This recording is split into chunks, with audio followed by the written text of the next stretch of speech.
পুনৰ স্বাগতম। উপ নিৰ্বাচনক লৈ তৎপৰতা বাঢ়িছে বিৰোধীৰ। মহাজোঁটৰ মিত্ৰতাক লৈ এতিয়াও মিলা নাই অংক। বিজেপি বিৰোধী শক্তি একত্ৰীকৰণত ইটোৰ দলৰ সন্মুখত প্ৰত্যাহ্বান ৰূপে থিয় হৈছে আনটো দল। সন্মুখত উপ নিৰ্বাচন, মহাজোঁটৰ মিত্ৰতাক লৈ নিমিলা অংক। বিজেপিক ৰোধ কৰিবলৈ সাজু হৈছে বিৰোধী, কিন্তু বিজেপি বিৰোধী শক্তি একত্ৰীকৰণত এটা দলৰ সন্মুখত প্ৰত্যাহ্বান হৈ উঠিছে আন এটা দল। উপ নিৰ্বাচনত সকলো বিৰোধী শক্তি একত্ৰীকৰণৰ চেষ্টাত নামিছে ৰাইজৰ দলৰ সভাপতি তথা বিধায়ক অখিল গগৈ।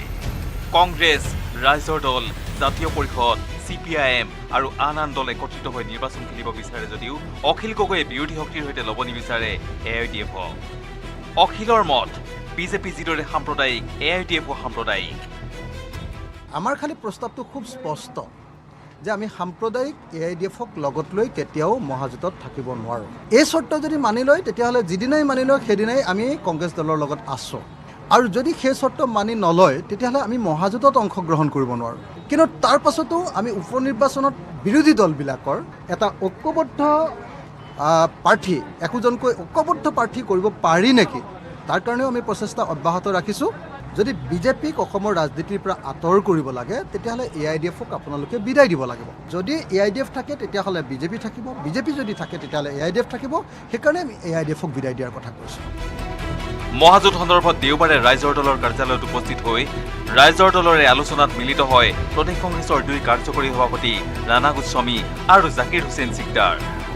আনহাতে কংগ্ৰেছৰ বিধায়িনী দলৰ বৈঠকৰ অন্তত বিৰোধী দলপতি দেৱব্ৰত শইকীয়াই ক'লে, ৰাইজৰ দলৰ সৈতে মিত্ৰতা সন্দৰ্ভত বৰ বেছি আলোচনা হোৱা নাই। আলোচনাত স্থান পোৱা নাছিল AIDF-ৰ প্ৰসংগই। দেৱব্ৰত শইকীয়াই ক'লে, AIDF-ৰে ভংগ হোৱা নাই কংগ্ৰেছৰ মিত্ৰতা। BPF-এও স্পষ্টকৈ কোৱা নাই মিত্ৰতা সন্দৰ্ভত। আনুষ্ঠানিক আলোচনা হোৱা নাই অসম জাতীয় পৰিষদৰ সৈতেও। আজি সেই বিষয়ত আলোচনা হৈছে, তেওঁলোকে কাম কৰাৰ একেলগে কৰিব পাৰি নেকি এই কথাটো সভাপতিক জনাইছে। আমিও সেই বিষয়ত চিন্তা চৰ্চা। তেওঁলোকে কৈছে যে কাম কৰাত তেওঁলোকৰ একেলগে কোনো অসুবিধা নাই, কিন্তু AIDF-ৰ লগত ৰাখিব নালাগিব। এই কণ্ডিশ্যনটোত এতিয়া চিন্তা কৰিব লাগিব। সেই কথা যেতিয়া এনেকুৱা কণ্ডিশ্যন আগতেও আছিলে, কথাটো একেটাই হৈছেগৈ। গতিকে কি কৰিব পৰা যায় আগন্তুক সময়ত আৰু কিছু বাৰ আলোচনা হ'ব। আজি এতিয়ালৈকে ইফালে মিত্ৰজোঁটত আউল সৃষ্টি কৰাৰ অভিযোগ তুলি অখিল গগৈক বিজেপিৰ এজেণ্ট বুলি সমালোচনা কৰিলে AIDF-ৰ জ্যেষ্ঠ বিধায়ক আমিনুল ইছলামে। আচলতে অখিল গগৈ এইটো কৈ আছে যে বিজেপিক বিদায় দিবলৈ AIDF-ক বিদায় দিব লাগিব। প্ৰকৃততে অখিল গগৈয়ে বিজেপিৰ শাসন চিৰস্থায়ী কৰাটো বিচাৰিছে। মহাজোঁট পুনৰ শক্তিশালী হৈ বিজেপিক উৎখাত কৰিব নোৱাৰে, তাৰ কাৰণে অখিল গগৈয়ে বিজেপিৰ চুতলিপিত গোপন এজেণ্ডাৰে তেওঁ মহাজোঁটত আউল লগাব বিচাৰিছে, যাতে অনাগত দিনত মহাজোঁট আৰু মহাজোঁট হৈ নাথাকে, আৰু মহাজোঁট যাতে দুৰ্বল হৈ পৰে, আৰু বিজেপিৰ শাসন যাতে চিৰস্থায়ী হয়, যাতে বিজেপিক ক্ষমতাৰ পৰা উৎখাত হ'ব নালাগে। বিজেপিৰ লগত গোপন বুজাবুজিৰে অখিল গগৈয়ে কাম কৰি আছে। লক্ষণীয়ভাৱে ইয়াৰ পূৰ্বে অখিল গগৈক মহাজোঁটলৈ আমন্ত্ৰণ জনাইছিল AIDF-ৰ সাধাৰণ সম্পাদক আমিনুল ইছলামে। বিপৰীত মেৰুত অৱস্থান কৰা ৰাইজৰ দল AIDF-ক একেলগ কৰি কংগ্ৰেছে মহাজোঁট গঠন কৰিব পাৰিবনে নোৱাৰে এয়া স্পষ্ট হোৱা নাই এতিয়াও। Bureau report, news 18 Assam north east. সীমা বিবাদক লৈ মুখ্যমন্ত্ৰী পৰ্যায়ত আলোচনা কৰাৰ 24 ঘণ্টাত নযাওঁতে মেঘালয়ে অসমৰ 1.5 কিলোমিটাৰ আগুৱাই আহি সীমা নিৰ্ধাৰণ কৰাৰ বিষয়টোক লৈ সোমবাৰে উত্তপ্ত হৈ উঠে অসম বিধানসভাৰ মজিয়া। বিৰোধী কংগ্ৰেছৰ বিধায়ক নুৰুল হুদাই সদনৰ সকলো কাৰ্যক্ৰমণিকা প্ৰত্যাহাৰ কৰি সীমা বিবাদক লৈ আলোচনাৰ দাবীৰে সভা স্থগিতৰ প্ৰস্তাৱ আনে যদিও অধ্যক্ষই অগ্ৰাহ্য কৰাত বিৰোধী বিধায়কসকলে সদন ত্যাগ কৰে। সীমা বিবাদক লৈ মুখ্যমন্ত্ৰী পৰ্যায়ত আলোচনা কৰাৰ 24 ঘণ্টা নযাওঁতেই মেঘালয়ে অসমৰ 1.5 কিলোমিটাৰ আগুৱাই আহি সীমা নিৰ্ধাৰণ কৰাৰ বিষয়টোক লৈ সোমবাৰে উত্তপ্ত হৈ উঠিল অসম বিধানসভাৰ মজিয়া। অসম বিধানসভাৰ মজিয়াত কংগ্ৰেছৰ বিধায়ক নুৰুল হুদাই সদনৰ আন কাৰ্যক্ৰমণিকাক বাদ দি সীমা বিবাদৰ বিষয়ক আলোচনা কৰাৰ দাবীত উত্থাপন কৰে সভা স্থগিতৰ প্ৰস্তাৱ। মুখ্যমন্ত্ৰী পৰ্যায়ৰ বৈঠকৰ 24 ঘণ্টাৰ পাছতে ওলোটা খৰ খুদ দিছপুৰৰ কাষতে মেঘালয় ভূমি দখল, এইটো ৰাজহুৱা স্বাৰ্থজড়িত আৰু অতি পক্ষপাতৰ, অতি গুৰুত্বপূৰ্ণ ৰাজ্যখনৰ অখণ্ডতাৰ প্ৰতি ভাবুকি, গতিকে এই বিষয়টো সদনৰ বাকী কাম কাজখিনি কাটি কৰি থৈ আজি আলোচনাৰ কাৰণে ছাৰ আনিব লাগে। তাৰ কাৰণে আমি এখন সভাস্থগিত প্ৰস্তাৱ আপোনালৈ দাখিল কৰিছোঁ। নুৰুল হুদাই সভাস্থগিত প্ৰস্তাৱ অনাৰ লগে লগে সদনত বিৰোধী পক্ষই চৰকাৰক সমালোচনা কৰি সীমা বিবাদক লৈ আলোচনাৰ দাবী তোলে। একদম মোৰ ঘৰৰ সন্মুখত আপুনি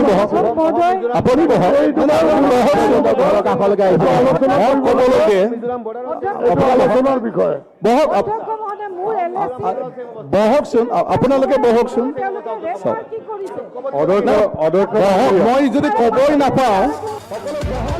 বিৰোধীৰ সভাস্থগিত প্ৰস্তাৱৰ সন্দৰ্ভত অধ্যক্ষ বিশ্বজিৎ দৈমাৰীয়ে সদনৰ বিধি অনুসৰি অগ্ৰাহ্য কৰে। অধ্যক্ষই সভাস্থগিত প্ৰস্তাৱ অগ্ৰাহ্য কৰাত বিৰোধী সকলো বিধায়কে একেমুখে সীমা বিবাদক লৈ সদনত আলোচনা বিচাৰি হুলস্থুলীয়া পৰিৱেশৰ সৃষ্টি কৰে। ইয়াৰ মাজতে চৰকাৰৰ হৈ সংসদীয় পৰিক্ৰমা মন্ত্ৰী পীয়ুষ হাজৰিকাই মিজোৰামে বৰাক উপত্যকাৰ 3 জিলাত অসমৰ মাটি বেদখল কৰাৰ তথ্য সদৰি কৰে। কাছাৰত দখল কৰিছিলে 400 হেক্টৰ ভূমি, কৰিমগঞ্জত কৰিছিলে 360.58 হেক্টৰ ভূমি আৰু হাইলাকান্দি জিলাত 800 হেক্টৰ এলেকা ভূমি। হাইলাকান্দি জিলাত মিজো আগ্ৰাসীকাৰীয়ে নতুনকৈ ভূমি দখল কৰাৰ চেষ্টা মষিমূৰ কৰা হৈছে। অলপতে মিজো দখলকাৰীৰ কবলত থকা 1000 হেক্টৰ ভূমিৰ পৰা 200 হেক্টৰ ভূমি বন বিভাগ আৰু আৰক্ষীয়ে মূলীমুক্ত কৰিছে। দিছ ৰিপৰ্ট দে হেভ গিভেন। আমি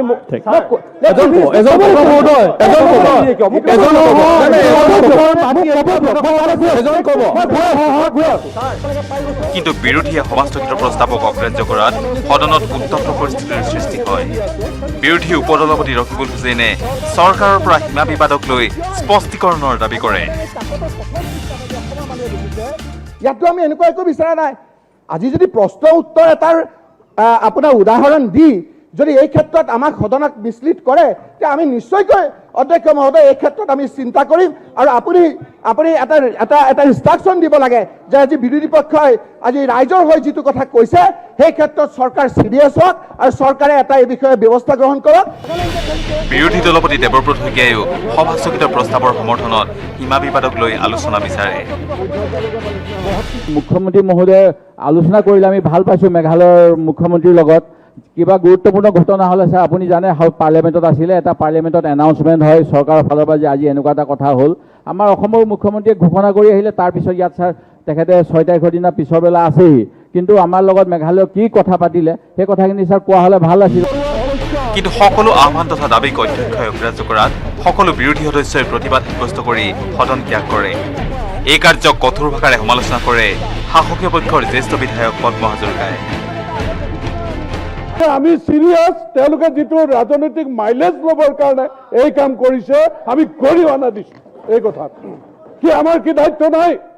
আমি যেতিয়া অপজিশ্যনত আছিলো তেতিয়া উল্লেখ কৰিছিলো, তেতিয়াৰ মুখ্যমন্ত্ৰী তৰুণ গগৈ ডাঙৰীয়া সেই কোৱাৰ্টাৰ দখল কৰিবলৈ আহিছিল। আজিও আমি কৈছো দায়বদ্ধতাৰে 1 ইঞ্চি মাটি আমি সকলো বিধায়কে অসমৰ মাটি কোনেও হাত দিয়াটো সহ্য নকৰো। কেমেৰা পাৰ্চন প্ৰভাত সিং আৰু সঞ্জয় বৰাৰ সৈতে Biju Kumar Deka, news 18 Assam north east. গাঁও চহৰ জিলাৰ খবৰত খবৰ আৰু আছে এটা বাণিজ্যিক বিৰতিৰ সময়।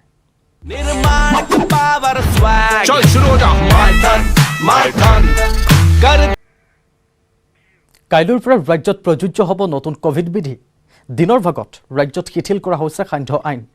সন্ধিয়া 6 বজাৰ পৰা পুৱা 5 বজালৈ বাহাল থাকিব সান্ধ্য আইন। সন্ধিয়া 5 বজালৈ খোলা ৰাখিব পাৰিব কাৰ্যালয়, বজাৰ, হোটেল, ৰেস্তোৰাঁ, ব্যৱসায়িক প্ৰতিষ্ঠানসমূহ। আন্তঃ জিলা যাতায়াতৰ ক্ষেত্ৰত বাহাল থাকিব পূৰ্বৰ নিষেধাজ্ঞা। বিবাহ, মৃতকৰ শেষকৃত্যত উপস্থিত থাকিব পাৰিব সৰ্বাধিক 10 জন লোক। ৰাজহুৱা স্থানত মাস্ক পিন্ধাটো বাধ্যতামূলক কৰা হৈছে। জনাইছোঁ পুনৰ এবাৰ, কাইলৈৰ পৰা ৰাজ্যত প্ৰযোজ্য হ'ব নতুন কভিডৰ বিধি।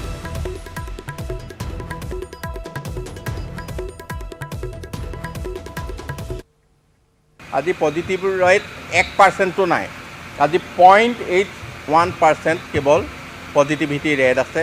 ডেথ ৰেটো কমিছে। ভেকচিন আমি অধিক দিবলৈ সক্ষম হৈছোঁ। আমাৰ যি ইণ্টাৰ ডিষ্ট্ৰিক্ট কমিউনিকেশ্যন এইটো আগৰ দৰে একেই থাকিব। অসমৰ 2খন জিলাৰ বাদে লখিমপুৰ, আৰু গোলাঘাটত আছিল 1 বজালৈকে দোকান বজাৰ খোলা আৰু 2 বজাৰ পৰা কাৰফিউ পুৱা 5 বজালৈকে। আজিৰ দিনটোত আমি থিৰাং কৰিছোঁ, মুখ্যমন্ত্ৰী ডাঙৰীয়াই সিদ্ধান্ত লৈছে যে অসমৰ সকলো জিলাতে অহা কালিৰ পৰা ৰাতিপুৱা 5 বজাৰ পৰা গধূলি 5 বজালৈ 12 ঘণ্টাৰ বাবে দোকান বজাৰ খোলা থাকিব আৰু সন্ধ্যা 6 বজাৰ পৰা ৰাতিপুৱা 5 বজালৈ 11 ঘণ্টাৰ বাবে কাৰফিউ থাকিব। এইটো এসপ্তাহৰ বাবে থাকিব। অহা 15 আগষ্টৰ পিছত নতুন SOP হ'ব আৰু তাত কিছু হয়তো শিথিলতাৰ কথা বিবেচনা কৰা হৈছে।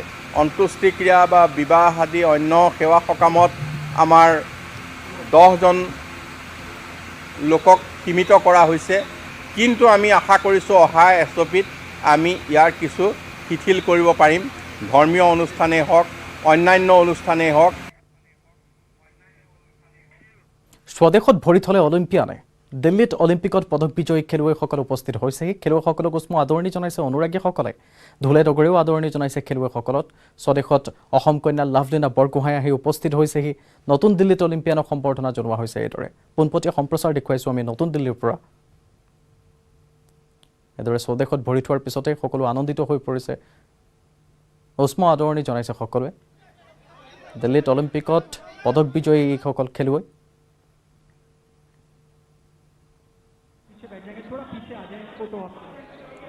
এয়া কেন্দ্ৰীয় ক্ৰীড়া মন্ত্ৰী অনুৰাগ ঠাকুৰৰ উপস্থিতিত এইদৰে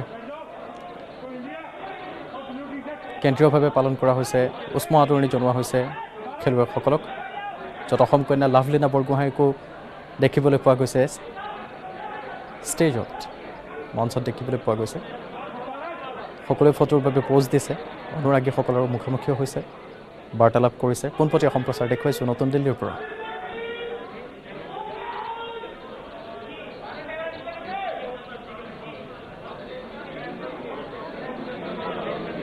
আনন্দময় পৰিৱেশ। টকিঅ'ত অসমৰ বাবে গৌৰৱ কঢ়িয়াই অনা এইকেইগৰাকী খেলুৱৈৰ সৈতে প'জ দিছে কেন্দ্ৰীয় মন্ত্ৰীসকলে।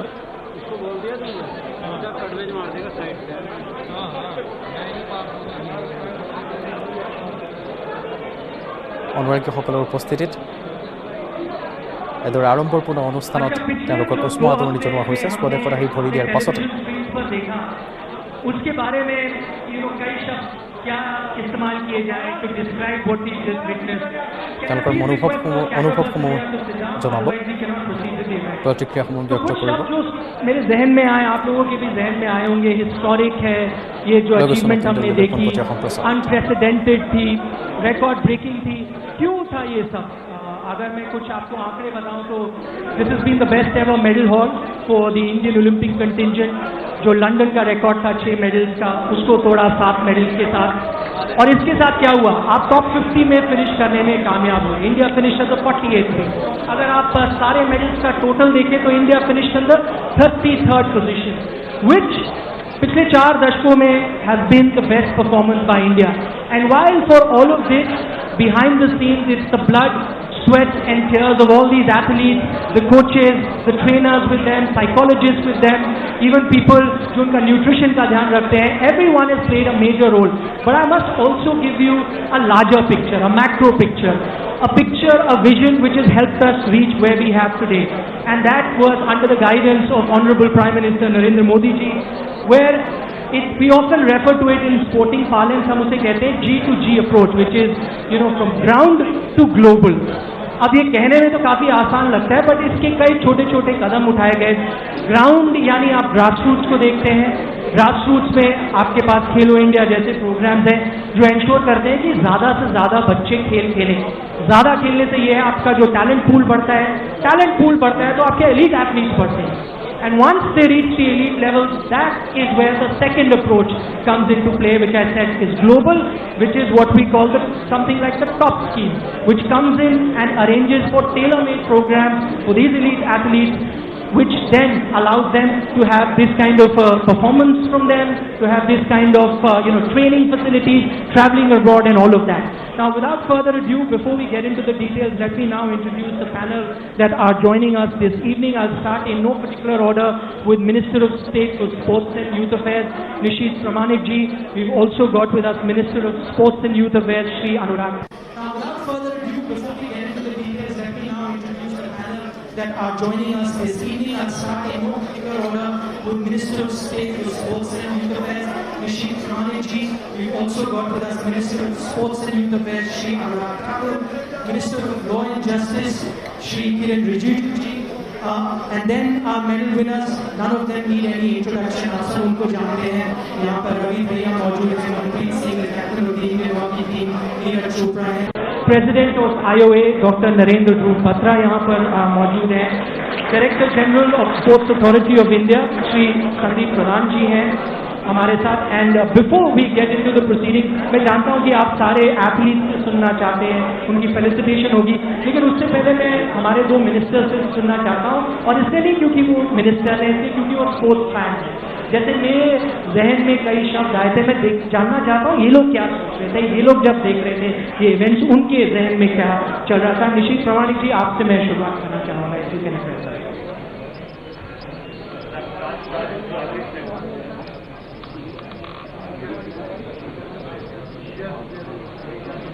कहाँ लेंगे यार. आदरणीय खेल मंत्री श्री अनुराग ठाकुर जी, कानून मंत्री एवं पूर्व खेल मंत्री श्री किरण रिजिजू जी, भारतीय ओलंपिक संघ के अध्यक्ष श्री नरेंद्र ध्रुव बत्रा जी एवं महासचिव राजीव मेहता जी, खेल मंत्रालय के वरिष्ठ अधिकारी श्री रवि मत्तल जी एवं আহিছোঁ পৰৱৰ্তী খবৰৰ মাজলৈ. ড্ৰাগছে সমগ্ৰ অসমক ক'লা ডাৱৰে আৱৰাৰ দৰে আগুৰি ধৰিছে. প্ৰতিদিনে ড্ৰাগছ মাফিয়া অথবা ড্ৰাগছ পেডলাৰ গ্ৰেপ্তাৰ হোৱাৰ খবৰ আহিছে অসমৰ প্ৰতিখন জিলাৰ পৰা. সোমবাৰে অসম বিধানসভাত স্থান মহাব্যাধি ড্ৰাগছৰ প্ৰসংগৰ. গৃহ বিভাগৰ উত্তৰত ওলাল আৰক্ষীয়ে চাৰ্জশ্বীট দাখিল কৰিব নোৱাৰাৰ বাবে কিদৰে সাৰি যায় ড্ৰাগছ ব্যৱসায়ী. আৰক্ষীয়ে সময়ত চাৰ্জশ্বীট নিদিয়ে. চাৰ্জশ্বীট দাখিল নকৰাত সাৰি যায় ড্ৰাগছ ব্যৱসায়ী. বিধানসভাত ওলাল এই ভয়ংকৰ তথ্য. এই ড্ৰাগছে ক'লা ডাৱৰ নমাই আনিছে উঠি অহা প্ৰজন্মলৈ. আজিৰ প্ৰজন্মক নিঃশেষ কৰিবলৈ চৌদিশে জাল পেলাইছে ড্ৰাগছ ব্যৱসায়ীয়ে. সোমবাৰে সৰুক্ষেত্ৰীৰ বিধায়ক জাকিৰ হুছেইন সিকদাৰে বিধানসভাত উত্থাপন কৰিছিল ড্ৰাগছৰ প্ৰসংগ. 2016 চনৰ মে মাহৰ পৰা 2021 জানুৱাৰীলৈ ৰাজ্যত জব্দ হৈছে 417 কোটি 84 লাখ 55 হাজাৰ টকাৰ ড্ৰাগছ. গোচৰ ৰুজু হৈছিল 3009টা. গ্ৰেপ্তাৰ হৈছিল 4737টা অপৰাধী. ঠিক একেদৰে সৰুক্ষেত্ৰীৰ কংগ্ৰেছী বিধায়কজনে জানিব বিচাৰিছিল 2021 মে মাহৰ পৰা বৰ্তমানলৈকে কিমান পৰিমাণৰ ড্ৰাগছ জব্দ কৰা হ'ল আৰু কিমান লোকক কৰা হ'ল গ্ৰেপ্তাৰ. গৃহ বিভাগৰ মন্ত্ৰী ডক্টৰ হিমন্ত বিশ্ব শৰ্মাই উত্তৰত লিখিলে চলিত বৰ্ষৰ মে মাহৰ পৰা এই পৰ্যন্ত 117 কোটি 69 লাখ 96 হাজাৰ টকাৰ ড্ৰাগছ জব্দ কৰা হৈছে. ৰুজু হোৱা গোচৰৰ সংখ্যা 1022টা. গ্ৰেপ্তাৰ হোৱা অপৰাধীৰ সংখ্যা 1764 জন. ইমানলৈকে ঠিকেই আছিল. ড্ৰাগছ ধৰিছে, অপৰাধী ধৰিছে, পলাবলৈ ধৰা অপৰাধীক এনকাউণ্টাৰো কৰিছে. কিন্তু চাৰ্জশ্বীট আৰক্ষীয়ে সময়ত দাখিল কৰিব নোৱাৰাত বহু অপৰাধী জামিনত মুকলি হৈ পুনৰ অব্যাহত ৰাখিছে ড্ৰাগছৰ বেহা, যাক লৈ ক্ষোভিত জাকিৰ হুছেইন সিকদাৰ. অসম আৰক্ষীলৈ, অসম চৰকাৰলৈ, অসমৰ গৃহ বিভাগৰ দায়িত্বত থকা অসমৰ মাননীয় মুখ্যমন্ত্ৰী ডাঙৰীয়ালৈ যে আপুনি ড্ৰাগছৰ বিৰুদ্ধে আৰক্ষীৰ দ্বাৰা অভিযান চলাইছে, তাক আমি প্ৰশংসা কৰিছোঁ, সন্তুষ্টি লাভ কৰিছোঁ. অসমৰ ৰাইজে ভাল পাইছে. কিন্তু এই যে ড্ৰাগছৰ ব্যৱসায়ৰ লগত জড়িত বা ড্ৰাগছৰ সেৱনৰ লগত জড়িত সেই অপৰাধীসকলক কৰায়ত্ব কৰি তেওঁলোকে যদি জামিন লাভ কৰে, তেওঁলোকৰ ওপৰত যদি কোনো বিচাৰ নহয়, তেনেহ'লে এইটো কেতিয়াও চিৰদিনৰ বাবে বা স্থায়ীভাৱে ড্ৰাগছৰ সমস্যা কেতিয়াও সমাধান নহয়. এই ড্ৰাগছ আপোনালোকে অপৰাধী ধৰি থাকিব আৰু দিনে দিনে ড্ৰাগছ অসমত চলি থাকিব আৰু ড্ৰাগছৰ সেৱনকাৰীৰ সংখ্যাও বৃদ্ধি হ'ব. বেপাৰীসকলৰ সংখ্যাও বৃদ্ধি হ'ব. জাকিৰ হুছেইন সিকদাৰ নাৰাজ. জাকিৰ হুছেইন সিকদাৰে 2016 পৰা বৰ্তমানলৈকে বিচৰা তথ্যৰ বিপৰীতে খোদ গৃহ বিভাগে কৈছে ৰুজু হোৱা 4272টা গোচৰৰ বিপৰীতে 2716টা গোচৰৰ বিৰুদ্ধেহে দিয়া হৈছে চাৰ্জশ্বিট দাখিল কৰিব নোৱাৰাৰ বাবে হাৰি গৈছে 1282টা ড্ৰাগছ ব্যৱসায়ী অসম আৰক্ষী যেহেতু গৃহ বিভাগৰ অন্তৰ্গত গতিকে সকলোৱে বিচাৰিব ইটোৰ পিছত সিটো প্ৰজন্মক অন্ধকাৰৰ কৰাল গ্ৰাহলৈ ঠেলি দিয়া ড্ৰাগছৰ বিৰুদ্ধে আৰু অধিক কঠোৰ হওক আৰক্ষী এজনো যাতে অপৰাধী হাৰি নাযায় তাৰ ব্যৱস্থা লওক বিভাগটোৱে বিশেষকৈ চাৰ্জশ্বিট দাখিলৰ বিষয়টো গুৰুত্ব সহকাৰে লওক বিভাগটোৱে কেমেৰা পাৰ্চন সঞ্জয় বৰা আৰু প্ৰভা সিঙৰ সহযোগত Raju Baruah news 18 Assam north east আৰু ইয়াৰ লগে লগে সময় হ'ল গাঁও চহৰ জিলাৰ খবৰৰ পৰা বিদায় লোৱাৰ নমস্কাৰ।